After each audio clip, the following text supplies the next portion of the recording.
Another day, staring out of my window.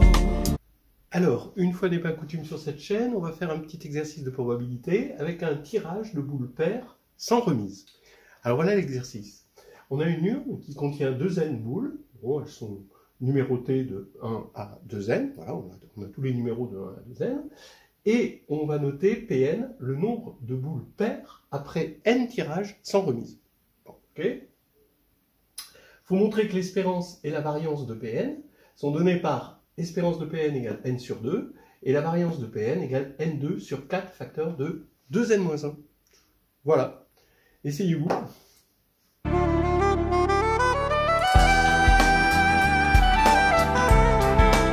Alors, allons-y pour la solution. On va décomposer Pn en somme de variables élémentaires, hein, qu'on va appeler xi. Xi, c'est la variable qui vaut 1 si le ième tirage est pair, d'accord, i de 1 à n, et 0 sinon. Voilà. De sorte que Pn, c'est la somme des xi, puisqu'on compte le nombre de paires. Voilà. Ça, c'est clair. Alors, c'est facile de calculer xi. Alors, on peut le faire de plusieurs manières, mais il y a une manière immédiate, c'est d'utiliser la symétrie pair-impair, puisqu'il y a autant de paires que d'impairs, puisqu'on a 2n boules. Donc, j'appellerai yi la même variable, mais pour les impairs. Donc, elle vaut 1 quand le ième tirage est impair et 0 sinon. Ce qui fait que, par symétrie, la probabilité d'avoir xi, c'est la même que la probabilité d'avoir yi. Donc ça vient du fait qu'il y a autant de paires que d'impairs. Et la somme des deux, ça fait 1, puisque c'est des événements complémentaires. Et évidemment, soit le ième tirage est pair, soit le ième tirage est impair. Bon. Donc ça fait directement que la probabilité de xi, c'est 1/2. Voilà. Donc ça veut dire que l'espérance de Pn, comme l'espérance c'est linéaire, ça veut dire que c'est la somme des espérances de xi. Alors le calcul de l'espérance de xi, c'est pas difficile. Vous avez 1 avec une probabilité 1,5 et 0 avec une probabilité forcément 1,5. Donc ça fait 1 fois 1,5 plus 0, ça fait 1,5. Donc ici vous avez 1,5 et là ça fait n sur 2. Bon, tranquille, on a déjà trouvé ça. Alors la variance, c'est un petit peu plus difficile et on va utiliser une formule qui, moi, ça me rappelle un peu les formes quadratiques, si vous voulez, j'espère que vous aussi. On va regarder la variance comme une forme quadratique et comment elle se comporte avec les sommes. Vous avez une formule qui dit que la variance de la somme, c'est la somme des variances, mais plus vous avez des termes non diagonaux en quelque sorte, c'est plus la somme des covariances de xi, yj pour i différent de j. Voilà. Ou, vous pouvez préférer 2 ici, mais alors dans ce cas-là, il faudrait prendre i strictement inférieur à j. Bon. Alors, comment on calcule? Donc, la variance de xi, c'est vraiment pas dur à calculer, on va le calculer tout à l'heure, bon, ça c'est pas un problème, hein, c'est comme pour l'espérance. Mais la covariance de xi, xj est un petit peu plus impliquée. On va utiliser la formule que la covariance de xi, xj, c'est l'espérance de xi, xj fois, donc là c'est multiplié, moins l'espérance de xi fois l'espérance de xj. Voilà, alors allons-y. On commence par calculer. Bon, alors ça va faire 1 quart, hein, parce que ça c'est 1/2, ça c'est 1/2, donc 1/2 fois 1/2, 1 quart. Donc ça, c'est pas un problème, mais maintenant, il faut calculer cette espérance-là. Alors, qu'est-ce que c'est cette espérance-là? Comme les variables valent 1 ou 0, ça ne peut valoir que 0, sauf 1, si xi égale 1 et xj égale 1. Ce qui va faire qu'on va avoir que l'espérance, c'est 1 fois la probabilité d'avoir à la fois xi égale 1 et xj égale 1. Bon, très bien. Alors, ça veut dire quoi? Alors, moi, ce que je conseille dans ce cas-là, bon, je vais utiliser cette partie-là, c'est de ne pas regarder le tirage de 1 jusqu'à n, parce que là, ça complique un petit peu la tête, Et finalement, le tirage, la succession des n tirages, finalement, c'est une suite de i et de p, p, i, etc., etc., qui est ordonnée. D'accord? Et, bon, on termine comme ça.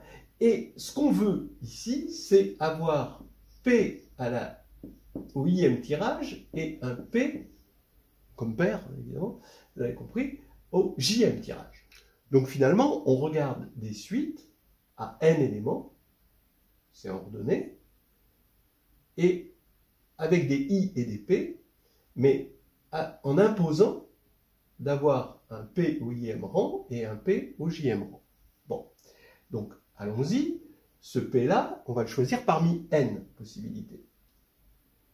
Ce p-là, on va le choisir parmi n-1 possibilités. Donc c'est le n-1 ici.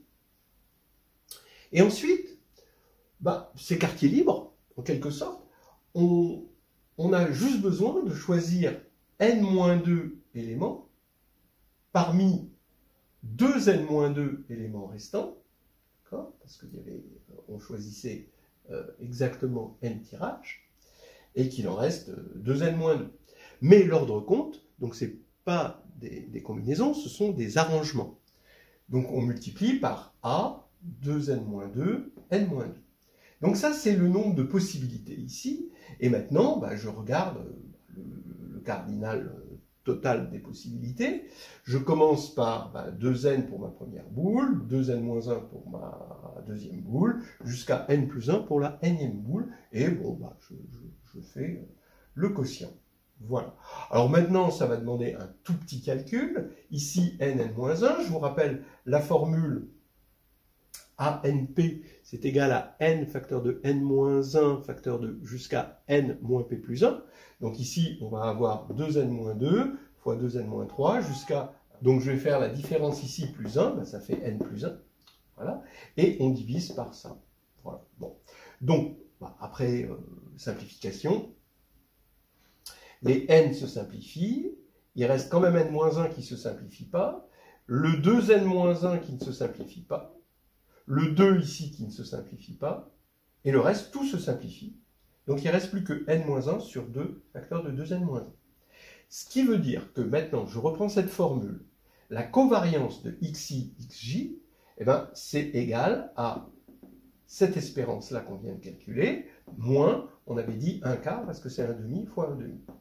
Et là, on réduit au même dénominateur qui est 4 facteur de 2n-1, et après simplification, on obtient moins 1 sur 4 facteur de 2n-1. Alors, il ne faut pas être surpris d'avoir trouvé une covariance négative. Ça veut dire en gros que si le ième tirage est pair, il y a moins de chances, ça ne favorise pas, au contraire, ça défavorise les chances que le jème tirage le soit aussi, si on suppose que i est strictement inférieur à j. Voilà, maintenant on va utiliser cette formule, et vous voyez qu'il n'y a plus grand chose à faire. Alors allons-y. Bon, la variance de xi, c'est l'espérance de xi carré moins l'espérance de xi qui, elle, est au carré. Bon, alors xi carré, comme xi vaut 0 ou 1, xi carré c'est xi. Donc ici on va avoir 1,5, c'est l'espérance de xi. L'espérance de xi carré, c'est 1,5 au carré, d'après ce qu'on a calculé, ça fait 1 quart, donc 1,5 moins 1 quart, ça fait 1 quart. Donc on a une variance de 1 quart. Ce qui va faire que V de Pn, donc ici on regarde la formule, on va avoir 1 quart n fois, donc on va avoir n sur 4, et ici on va avoir nn-1 termes qui valent tous moins 1 sur 4 de n-1. Voilà. Donc maintenant je mets en facteur n sur 4, je mets au dénominateur ce qui me reste, donc je vais avoir 2n-1 moins n-1 sur 2n-1. Là, il y a simplification, il reste n, et donc ça fait n2 sur 4, facteur de 2n-1. Voilà, c'est terminé. Ce qui me plaît dans cet exercice, c'est que ça me rappelle les formes quadratiques. Il y a des petites formules comme ça. Donc c'est de décomposer en variables élémentaires. Voilà. Bon, je pense que c'est très classique. Moi, j'ai pas l'habitude de faire ce genre de choses. Mais quand on l'a fait, on est content.